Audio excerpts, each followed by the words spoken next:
As a crocheter, acrylic yarn is so practical. It's cheap, easy to work with, and comes in bright, fun colors. However, when it comes to making clothes or wearable items in general, it does become a little bit stiff and boxy, especially when making sweaters and jumpers like the cardigan that I have here. It is a bit boxy and rough, and it's not a soft, cozy cardigan. So today I'm going to show you how to make your acrylic projects better and cozier. Okay, to start off, in a bucket we're going to fill it with cold water, and we want to use cold water because acrylic yarn will shrink or melt if hot water is used, so it will alter the shape and texture of your entire product, and we do not want to do that. So we want to put the cardigan in it and make sure that it's fully coated in water, and we're going to let that soak for about 20 to 30 minutes depending on the size of your crochet piece. You can also just fill up your bathtub if you have a big project like a blanket, so instead of doing it in the buckets.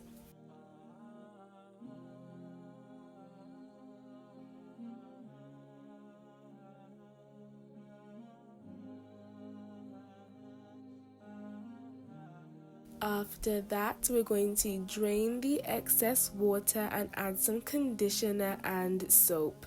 You don't have to use your expensive hair conditioner and body wash. Just buy cheap stuff that you can use specifically for making your crochet items softer, because it'll be a lot cheaper in the long run.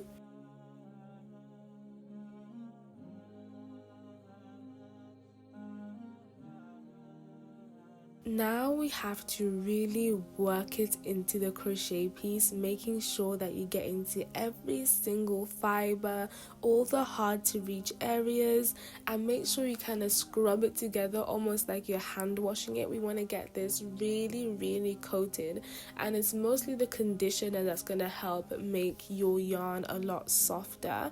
And then we're going to let this sit for about 30 minutes or so. Like I said before, depending on how big your project is, you might need to let it sit for a bit longer. After 30 minutes, we're going to rinse out all of the product, still with cold water, and I found this process really difficult because once your crochet piece soaks up all the water, it becomes heavy and it's like kind of hard to wring out. So I honestly did not get all of the products out, but I tried. But after you've done that, after you've rinsed it out with some cold water and try wringing out all of your products, we're now going to fill the bucket up with cold water again and let it sit for 1 hour. After all this washing, soaking and rinsing, we can finally let the machine take over. So we're going to put this in the washing machine with a washing capsule, or you can just add your fabric softener and washing detergent, but the capsule has like all of it in one little pod. So we're going to wash it on the delicate setting. So delicate is perfect for washing your crochet items, so the thread doesn't come unraveled, it doesn't ruin its shape and things like that. So it's very important to put it on that setting. And depending on the type of acrylic yarn that you have, you may need to use a pillowcase. So put your thing inside the pillowcase and then wash it, because that will protect it a lot more. When the cycle is complete, we now need to take it out and leave it to dry. So you can either air dry it, you can block it. I've never blocked a crochet piece before. I don't have the equipment for that, but I do need to invest in that in the future. But I just put mine on the radiator on quite a low setting, because I just know the hot setting will just ruin my cardigan. Once your project is dry, you should be able to feel a difference. It's very hard to notice that difference on camera, but trust me, when I'm feeling it with my hands, it is a lot softer.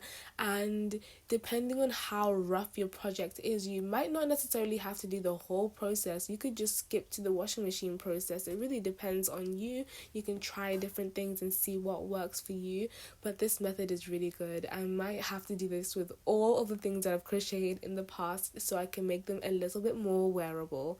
Alright guys, that is the end of today's video. I really hope you enjoyed it, and as always, I will see you in the next one.